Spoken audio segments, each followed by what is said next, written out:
8 de la mañana, 41 minutos. No, esto sí es una novela muy brava.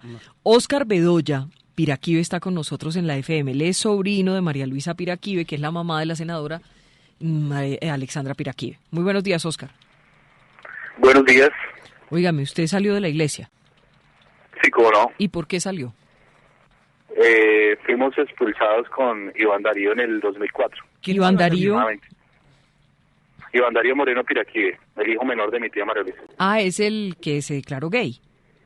Sí, cómo no. El sí, que dio la entrevista semana diciendo que por ser gay, por decir lo que era, le cayó encima pues toda la familia, lo echaron, le quitaron el instituto que tenía y todo eso. Ese mismo.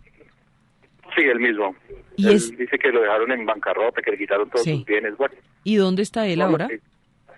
Bueno, él hace como 5 o 6 años regresó a la secta, a la iglesia, y pues es una vergüenza, ¿no?, para la comunidad gay, porque en su momento la comunidad gay lo apoyó y lo asesoró bastante, pero pues realmente es una vergüenza. ¿Pero fue que dejó de ser gay o qué? Bueno, eso sí tocaría que él mismo respondiera a esa pregunta, pero pues por lo que se ve en las redes sociales sigue siendo igual. ¿O será por la platica? No, porque también, Vicky, he leído en otros artículos de que según este señor, la iglesia lo curó, hubo sanación, ya no es gay, no sabía que existía medicina o tratamiento para esto, esto es lo que ha dicho, la explicación que ha dado. Ah, lo curó, lo vacunó. Es interesante ver que en la época de semana de la entrevista estaba en bancarrota, no tenía dinero, lo habían dejado en la calle y hoy en día aparece con una propiedad en la Florida por $800,000. Ah, caramba. Ah, no, pero con una curioso. Vacuna de esa todos nos dejamos vacunar, ¿no? Todos nos aliviamos. Ese sí lo vacunaron. Ese sí lo vacunaron. Óigame, perdóneme la pregunta, ¿pero usted también es gay o simplemente fue por apoyarlo a él? Simplemente fue por apoyarlo a él. Eso es muy sordio. Todo lo que sucede allí. Fue por apoyarlo a él, porque pues fui el único de la familia que lo recibió después de que ella lo echó de la casa. Entonces yo lo recibí en mi casa con mi familia y eso me trajo las consecuencias de las que le hablo, de expulsarme también. Dígame una cosa, Óscar. ¿Por qué es tan sórdido todo lo que se va sabiendo de todo lo que sucede en Mira y la corriente religiosa que tienen? Disculpe, no le entendí la pregunta. ¿Por qué todo es tan sórdido? Es que hablan de un libro secreto de 450 páginas, el hijo gay que es expulsado, el hijo gay que es curado, todas esas cosas, la discriminación a los tuertos, a los cojos, todo esto. O sea, ¿por qué es todo tan sórdido si posan de ser casi que, mejor dicho, los llamados de Dios? No, no posan. Ellos se describen como los ungidos y los escogidos de Dios. Entonces, esto los convierte en una secta. Y esto es bastante delicado y por eso es tan sórdido todo lo que se mueve alrededor de ellos, porque es una secta. O sea, esto es una secta completamente. Óscar, usted que conoce a fondo esta iglesia y el manejo, quisiera que nos contara cómo es el manejo del diezmo. El manejo del diezmo es el 10% de lo que usted se gane, se encuentre o lo regalen. Ese es el diezmo. Pero obligan en la iglesia que lo entreguen, ¿o cómo es el mecanismo para recaudarlo? No, es igual como hacen con la votación, constriñendo psicológicamente a la gente, diciendo que si usted no diezma, pues Dios no lo va a bendecir, que Dios lo va a castigar. Y le quería preguntar... Sí, le quería preguntar precisamente por el tema político. ¿Cómo se maneja el tema político dentro de esta iglesia? ¿Cómo persuaden u obligan a la gente a votar por los candidatos de Mira? ¿Cómo es ese manejo interno de la política? Bueno, se habla que los candidatos de Mira son escogidos por Dios.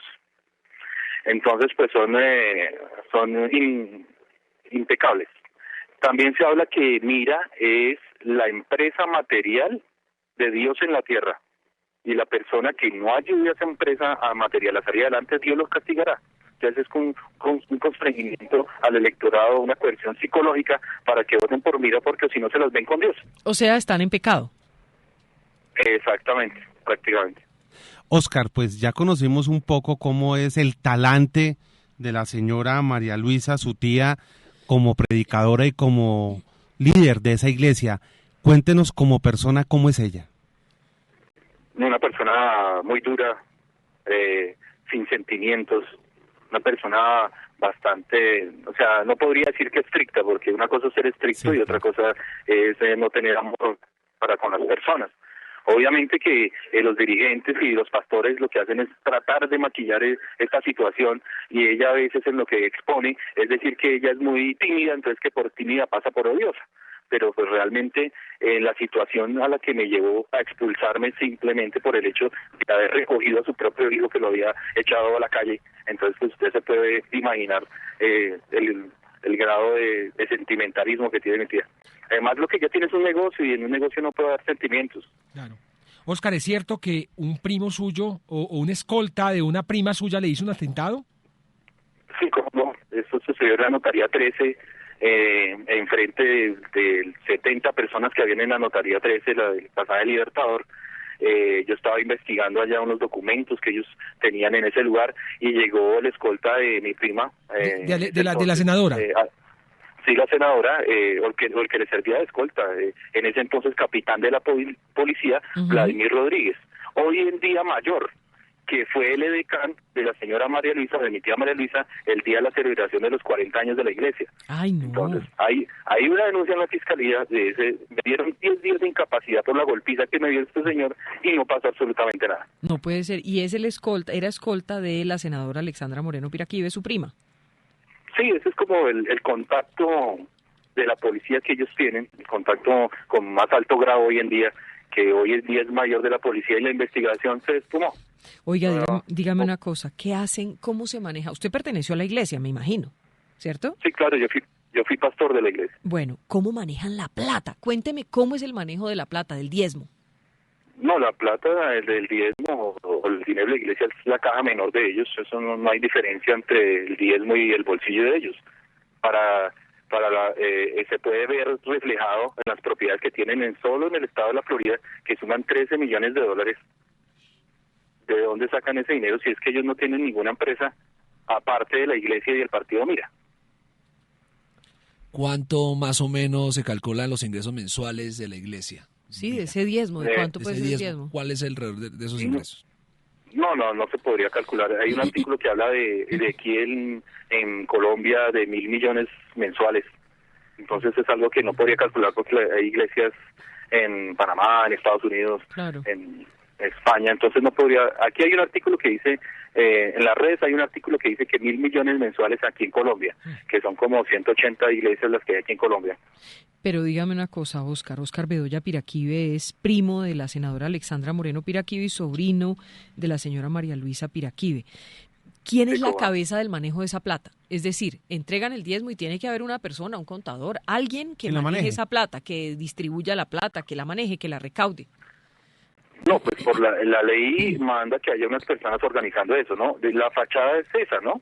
Pero sí, realmente la que dispone del dinero y todo es mi tía María Luisa, aunque la contadora es mi prima Marta Cecilia.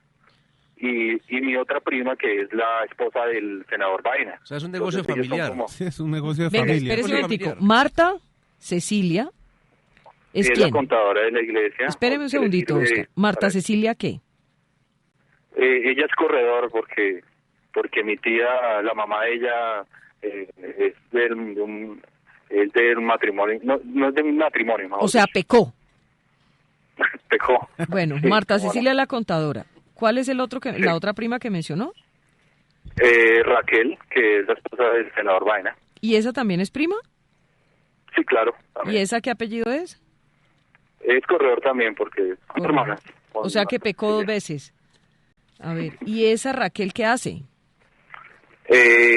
Asuntos administrativos en la iglesia. ¿Quién más está? Deme más nombres. Bueno, está Óscar Carrillo, que es el esposo de la hija menor de mi tía María Luisa, también es directivo de la iglesia. Está Andrés Carrillo, que es el dueño de Libertadora de Seguridad, que es uno de los brazos armados de la iglesia, con el Departamento de Seguridad de Mira, que es el otro brazo armado. ¿Ese Andrés Carrillo quién es? ¿Es familiar? Es como un familiar, sí. ¿Pero qué familiaridad tiene? No, es como algo así como adoptado de mi tía. Ah, ya. ¿Cómo trabaja? ¿Usted habla de brazo armado? ¿Cómo así que brazo armado? Sí, claro. O sea, el Departamento de Seguridad tiene armas, por lo tanto es el brazo armado de la iglesia y del partido Mira. Ujú. ¿Sí? ¿Y no se cuántos supone- hombres lo componen? Bueno, alguna vez estuve hablando con un concejal que me preguntó que por qué el senador Carlos Alberto Avena tenía tanta seguridad, que tenía un esquema de seguridad muy grande, que más grande que el del presidente Uribe en su época. Entonces, no, pues realmente exactamente no sé de cuántos hombres compone eso, pero es bastante. ¿No se supone que la mejor seguridad es Dios?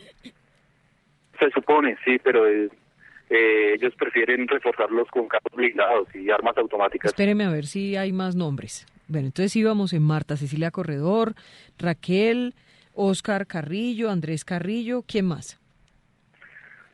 Bueno, esos son como los directivos, prácticamente, esos son los que manejan el negocio. ¿A usted qué le daban por ser pastor? Bueno, a mí como pastor, ¿qué me daban? Es la primera vez que voy a decir qué era lo que me daban. Sí, por favor, cuéntenos. Bueno, mi trabajo consistía en recolectar los diezmos de la iglesia, de las ferias, alguna iglesia, la iglesia de Zipaquirá, de la iglesia de Guaté. Ujú. Los billetes se empacaban en las bolsas de basura, las monedas en tulas de lona porque eran pesadas, y se llevaban a la casa de mi primo César Eduardo Moreno Piraquí, en ese entonces administrador de la iglesia.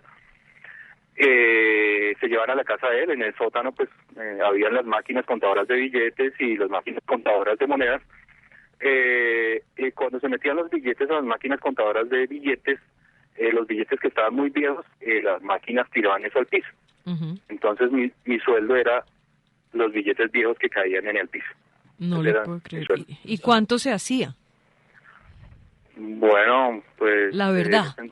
La verdad, como unos 3 millones de semanal, algo así. Solo con los billetes viejos. Solo con los billetes viejos. Y uno pensaba que eso era un chiste de que lo que le queda al cura es lo que tiren para arriba y lo que caiga al suelo es lo que le queda al cura, pero No. aquí vemos que es cierto. Los pastores sí les queda. Les queda también. Espéreme un Sí, segundito, sí, Juan Pablo, claro. que es que me parece que esto es No, interesante. Increíble. Y entonces, ¿cuánto? Entonces dice, bueno, semanalmente me quedaban 3 millones a mí de los billetes viejos. ¿Cuánto recaudaban entonces de los buenos? No, pues realmente eso era una cifra muy grande. Démela, por favor, Muy grande. Oscar, sinceramente. No, me parece que usted es muy más- valiente pues, contar esto. Realmente en lo que se hacía en el mes más o menos, yo le calculaba por ahí unos 1.000 millones de pesos. Al En mes. solo Bogotá. Sí. Solo Bogotá. Sí. Solo Bogotá. ¿Cuántas Y- iglesias son, perdón, Vicky, en Colombia y en el continente? Bueno, esa información no la tengo precisa, pero en Colombia es como 180. No recuerdo internacionalmente. Ahí en España, en Panamá, en Venezuela, México. en Argentina, que fue donde capturaron al pastor de la iglesia admitida por nexos con el narcotráfico, con rastros urabeños, que lo capturaron hace un mes. ¿Cómo se Entonces, llamaba ese? no recuerdo el nombre, pero él fue capturado hace un mes y medio en Argentina, una operación de la Policía Antimafia de Argentina y la DEA. Bueno, venga, Contaban- Oscar, después de que ya contaban ese dinero, de que a usted le quedaban sus 3 milloncitos semanales, ¿qué pasaba con ese dinero y que era llevado ahí en esas bolsas y que era contado y que era en esas bóvedas? ¿Qué pasaba? Bueno, se manejaba el asunto, cogían, por ejemplo, cuando había bodegas que no eran propiedad de la iglesia, entonces se pagaba el arriendo, pero lo que se hacía era consignar justo los gastos de la iglesia para que no hubiese dinero en bancos, ¿sí? Y la gran mayoría lo manejaban eran en efectivo. ¿Y Todas esa las plata todas las dónde la demás cosas. mantenían? ¿En bodegas o dónde la mantenían? Sí, en la casa de ellos había una especie de caja fuerte para mantener todo ese dinero. David Acevedo se llama la persona que fue capturada en Argentina. Sí, cómo no. Dice el informe, vi que agentes antimafia argentinos llevaban casi un año asistiendo sagradamente a la sede de la Iglesia Dios Ministerial de Jesucristo Internacional, ubicada en las Goteras de Buenos Aires, para ver al joven predicador colombiano David Andrés Acevedo Muñoz. Le pregunto, ¿usted cree que en esta iglesia, y como se demuestra pues en este artículo, hay relaciones con la mafia y lavado de activos y este tipo de cosas irregulares? Es que eso es lo curioso. En Argentina bastó un año para encontrar los nexos, como dice el periódico El Clarín. Un año la policía antimafia encontró la relación del narcotráfico con nexos con los urabeños y los rasojos en Argentina. Aquí hay denuncias desde el 2003 en la fiscalía y no ha pasado nada. Óscar, espéreme que Natalia Springer quiere conversar con usted. Natalia, adelante. Óscar, muy buenos días. Yo quería hacerle una pregunta. Buenos días. Digamos, lo que hace muy distinta a esta iglesia y lo que la ha hecho crecer de una manera tan extraordinaria es que en cabeza de la señora madre de la senadora, pues ella dice que ella tiene un poder y este es el de la clarividencia. Ella puede ver más allá y tiene como profecías, ¿no es verdad? Sí, eso dicen. Y eso es lo que hace que pues haya tanta gente que acuda a consultarla y que sea tan popular. Yo he estado observando algunos de los videos con sus profecías y me parece que esto es una cosa muy bien montada. ¿Cuál es su opinión sobre ese famoso poder de la profecía de esta señora? Bueno, si ese poder existiera, créame que no hubiesen tenido el problema de Argentina, porque con ese poder hubiera visto en clarividencia que él se iba a meter en líos el pastor con la policía de Argentina. Entonces lo hubiesen quitado y no hubiera pasado nada. Entonces, pues, si ese poder lo hubiese tenido mi tía, pues no hubiese pasado nada.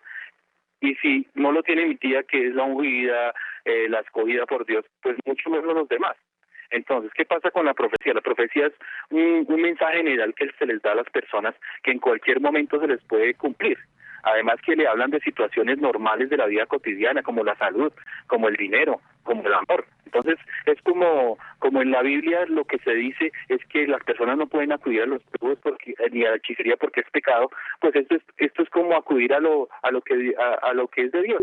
Entonces la gente como los latinoamericanos somos tan llamados a tratar de conocer el futuro, pues entonces en vez de ir a pecar, a irse a donde una bruja, pues van a la iglesia a que les digan qué les va a pasar en el futuro, ¿no? Claro que eso es una concepción errónea de ellos, porque si fuese así, pues no estuviesen en los problemas que están, ¿no?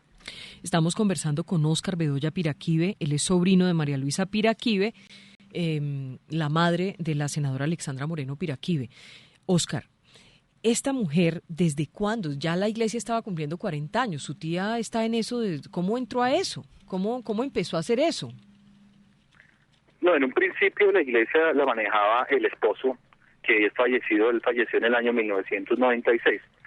Sí, entonces él fue el que empezó con la iglesia y el manejo de la iglesia era totalmente diferente. Con decirle que los estatutos de la iglesia original, la verdadera, la iglesia del señor Luis Eduardo Moreno, en los estatutos prohibían que un grupo, que personas o grupo de personas se pudiesen enriquecer con la iglesia y prohibían que la iglesia pudiera funcionar como trapecio político. Eso eran unas prohibiciones estrictas que habían en los estatutos de la iglesia original. Por eso es que el señor Luis Eduardo Moreno, cuando muere en el 96, mi tía María Luisa asume el mando de la iglesia, ¿sí? Ella se autoproclama como que es la escogida, y ella abre otra iglesia diferente en el Ministerio del Interior, porque para esa época el Ministerio del Interior era el Ministerio de Justicia, era el que daba la personería jurídica. Entonces ella le tocaba abrir otra iglesia diferente porque necesitaba otros estatutos nuevos que le dejaran hacer lo que ha hecho con la iglesia, ¿no? 8:59 minutos. Óscar, muchos nos estamos preguntando, usted con todo lo que sabe y tantas cosas al parecer irregulares que se venían haciendo en esta iglesia, ¿por qué decide hablar hoy? ¿Por qué rompe su silencio y no se conocían las denuncias por parte suya de todo esto que venía ocurriendo? No. Yo he venido denunciando esto desde el 2003. Lo que sucede es que aquí en Colombia el hecho de tener 3 senadores tiene un peso muy grande, porque mientras que ellos se presentan como senadores de la República, yo me presento como Óscar Bedoya, y eso aquí tiene un peso muy grande y no lo escuchan, en las diferentes lugares que uno puede acudir, no lo escuchan, por el simple hecho que ellos, por ser senadores, tienen más credibilidad que una persona común y corriente. ¿Usted cuántos años tiene? Tengo 40 años. ¿Y a qué se dedica hoy que quedó por fuera de esa iglesia? Después de que se emprendió esa lucha en el 2003, que ellos me empezaron a perseguir y a colocar demandas ficticias en la fiscalía, pues me tocó aprender derecho, estudié derecho, me gradué de derecho y pues hoy en día soy abogado. ¿Y qué clase de denuncias le han interpuesto a usted en la fiscalía? No, de todas las denuncias más ridículas que usted pueda ver. ¿Pero qué clase? Mi mamá me colocó una denuncia. ¿Su mamá?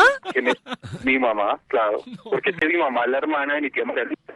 Y ella obedece todo lo que diga mi tía María Luisa porque si no la expulsan de la iglesia.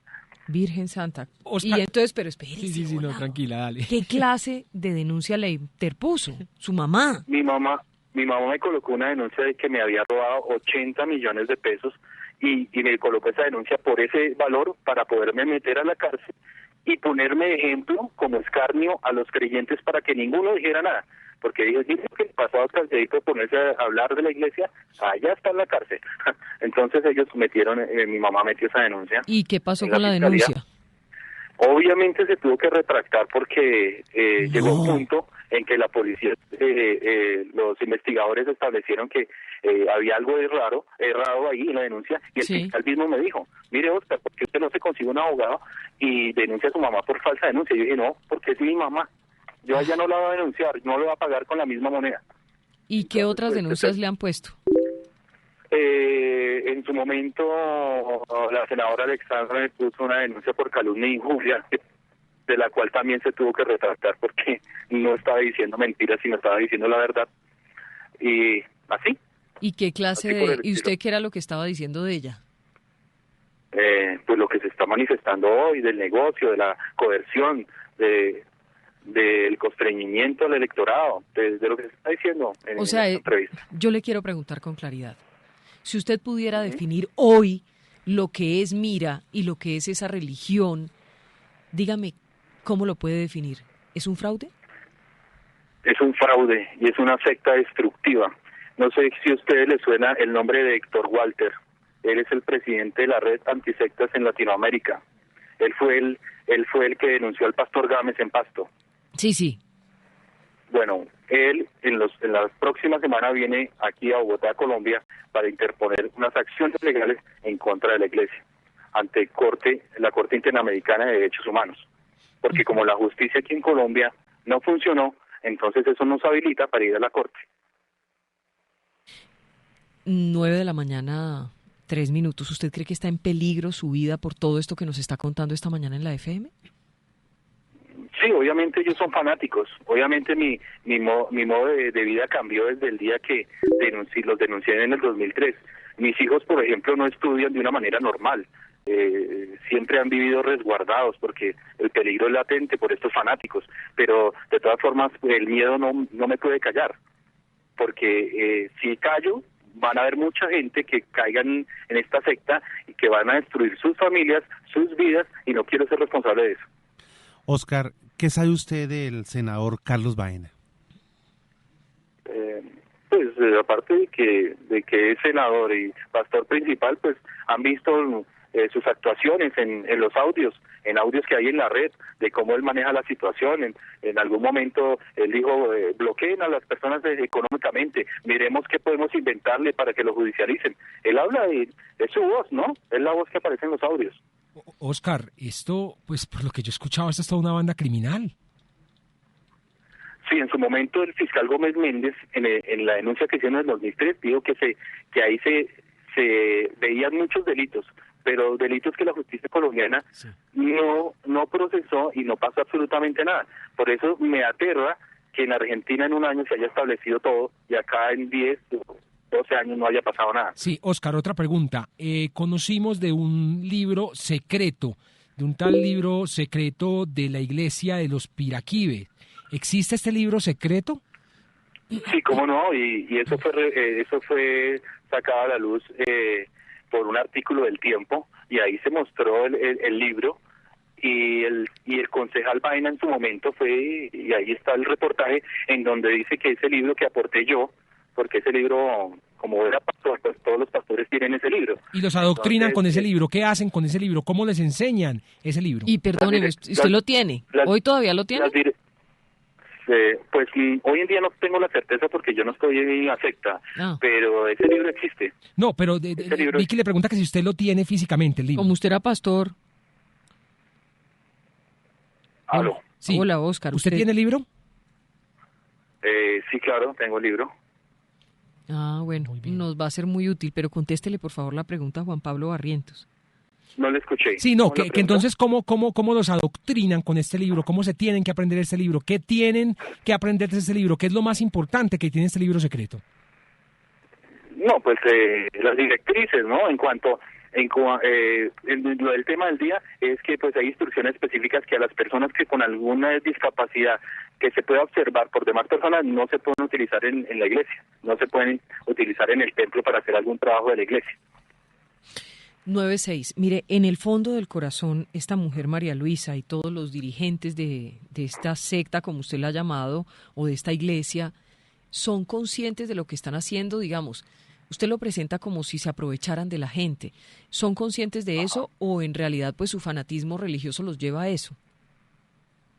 No, son conscientes de eso, por eso es que cuando una persona no está de acuerdo con ellos, la expulsan de la iglesia, la ponen al escarnio, se aprovechan de que tienen la facilidad de desde un púlpito hablarle a 10.000, a 20.000 personas para decir que tal persona es endemoniado, tal persona es loca, haciéndole un bullying a esa persona, un matoneo a esa persona. Es que ellos, cuando se habla de secta, la gente le da temor decir la palabra secta, pero el diccionario es contundente en decir que es cuando un grupo de personas se sienten únicos y se sienten querer pasar por encima de los demás, ¿sí? Que son elegidos, que son únicos, que son los únicos que tienen la verdad. Esto es una secta. Por eso el interés del doctor Walter en venir a colocar estas acciones aquí en Colombia, porque esto es una secta que está por Latinoamérica y es sumamente destructiva, como él lo dice. Óscar, escuchamos a su tía ya en varias ocasiones cuando dice que está prohibido que las personas con algún tipo de discapacidad sean pastores o que suban a predicar. ¿Qué otras acciones como en este mismo sentido usted le ha conocido a su tía? No, pues el trato con las personas, ¿no? O sea, ella no tiene la menor vergüenza para sacarlo de la iglesia. Inclusive hay audios en donde dice que el diablo le tiene miedo a ella, que ella es una fiera, que ella por la iglesia puede hacer cualquier cosa. Hay audios en la red en donde ella habla de esa manera. Usted debe tener muchos videos y audios también en su casa, en sus archivos personales. Pues sí, la verdad tengo muchos documentos acerca de ellos. Creo que ese es, o pensaría yo que ese es mi seguro de vida, ¿no? Porque pues realmente con estas personas que hacen parte de mi familia, pero no puedo negar, su comportamiento es totalmente mafioso. 9:08 a.m, Azuri Chama. Óscar, la pregunta desde Madrid, España. ¿Es cierto que en algunos de los sermones, o por lo menos en las charlas que se da a los fieles, se indica que muchos líderes mundiales han llegado a la presidencia o de hecho han subido la popularidad por haberse hecho miembros de esta iglesia? Eso hace parte del marketing, ¿no? Ellos tratan de que los adeptos miren esa situación. También por eso la discriminación. Ellos quieren que el pastor de la iglesia sea el que mejor esté presentado, el que mejor carro tiene, como para darle esa imagen falsa de que usted estando allá, Dios lo va a bendecir, Dios lo va a prosperar. Pero en realidad eso no pasa. Sí, pasan los años y los únicos que prosperan son ellos. Son las 9:09 a.m. Pues es absolutamente increíble toda esta historia que hemos escuchado esta mañana. Casi que uno podría decir que lo que nos ha contado Óscar Bedoya Piraquive, todo lo supuestamente sórdido que ocurre dentro de Mira y de su corriente religiosa, podría convertirse, Natalia, hasta en una prueba judicial. Esta entrevista es muy, pero muy grave. Es muy fuerte. Mire, estoy muy impresionada por varias cosas. En primer lugar, porque él es claro en señalar que más que una ideología religiosa o, digamos, seguir unos preceptos a quienes siguen es a una señora con unas ideas, que maneja eso además con manos de hierro, y que más que las enseñanzas de Dios, lo que ella ha buscado es crear toda una suerte de enseñanzas para adoctrinar y mantener a ese rebaño completamente incauto. Qué cosa tan peligrosa. Porque fíjese usted la pregunta de esta mañana, ¿hasta dónde llega lo que se ha llamado la libertad religiosa? ¿Es esto una religión o es y lo siento mucho por quien se sienta ofendido, realmente ese no es el interés, pero parecería un fraude muy bien montado, ¿no? La señora, hay que verla en los videos, la señora dice que tiene el don de la profecía, pero más parece que tiene el don para embaucar muy fácilmente a la gente, y creo que con eso aquí hay unos congresistas, sí, Natalia, y sin duda esto le debería interesar a la Corte Suprema de Justicia. Claro. Y les han dado la orden de no hablar. ¿Y saben por qué, Natalia? Le tienen pánico a la señora Pero Piraquí. Si el diablo le tiene miedo a ella, ¿cómo no le va a tener miedo a un senador? Los peores que ella. Pero lo interesante de todo esto, Natalia, es que a pesar de lo que hemos escuchado, los seguidores de esa señora la defienden a capa y espada en Twitter. Yo desde ayer vengo dándome unas pelas, no le respondo a nadie, pues peleas, pero vienen insultando, tratando mal, que es que ella es la lideresa de ese grupo y que nosotros tergiversamos las cosas, que tenemos que ver las cosas en pantalla completa. Pues no, ya con lo que vimos es suficiente para indignarnos y escandalizarnos. Esto, sin duda, parece una banda criminal. Y preguntarse si esto no es más bien un fraude muy bien montado, un negocio familiar. Si un concierto para delinquir de una familia, ¿no? Que lo que busca es mantener a la gente perfectamente engañada con unos poderes que la señora evidentemente no tiene, y que con eso no solamente ha conseguido enriquecerse además de la manera más descarada, sino además conseguir un poder que obviamente la ha blindado muchísimo, por lo menos en Colombia. Bueno, a Óscar Bedoya Piraquive, mil gracias por estar con nosotros en la FM 912. Hacemos una pequeña pausa y si usted quiere consultar ya mismo este testimonio tan impactante, simplemente ingrese ya a www.lafm.com.co. Más de media hora conversando con este hombre, quien dice que le pagaban cuando